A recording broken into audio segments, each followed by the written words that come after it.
Welcome back.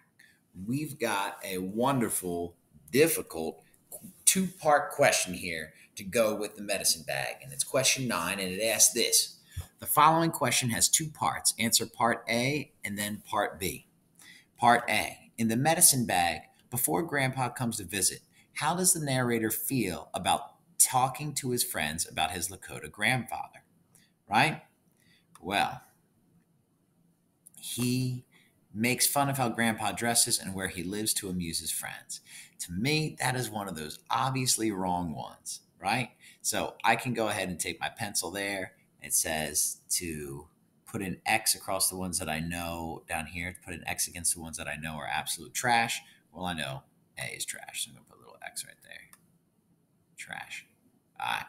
He becomes angry when other children make fun of grandpa's heritage. Has that happened in the story, or did that happen in the story? No, not really. So that's absolute trash too. So I can X that out. That leaves C and D.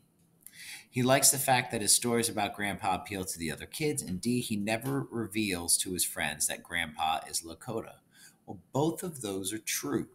So I can't really quite decide. So what I might do is put a little question mark using my mustard yellow highlighter. Put a little question mark there. And put a little question mark here. Okay. So now I've got two different types of questions. So which quotation for the medicine bag best supports the answer to part A? Well, we've got the fact that he likes the fact that his stories about grandpa appeal to other kids. And he never reveals. And I see a word like never, and I always get suspicious because never say never. Know what I'm saying? So here's some 4 quotes from the story. He was my great grandfather, and he didn't live in a teepee. He lived all by himself in part log, part tar paper shack on the Rosebud Reservation, South Dakota. There's nothing about friends. There is something about the Lakota, right? Or no, there's something about Dakota, right? So no, nothing specifically about Lakota. So I don't see too much that's relevant there. Now let's take a look at number B, or letter B rather. So B, our friends who had always lived in the city and only knew about Indians from movies and TVs were impressed by our stories. When you're impressed by something, it appeals to you. So I see a connection between the word impressed and appeal. Could you please draw a line between those two words?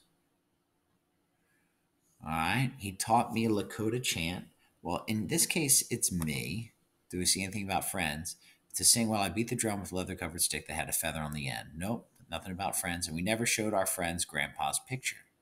Well, a picture is certainly different than just saying that it's friends are Lakota.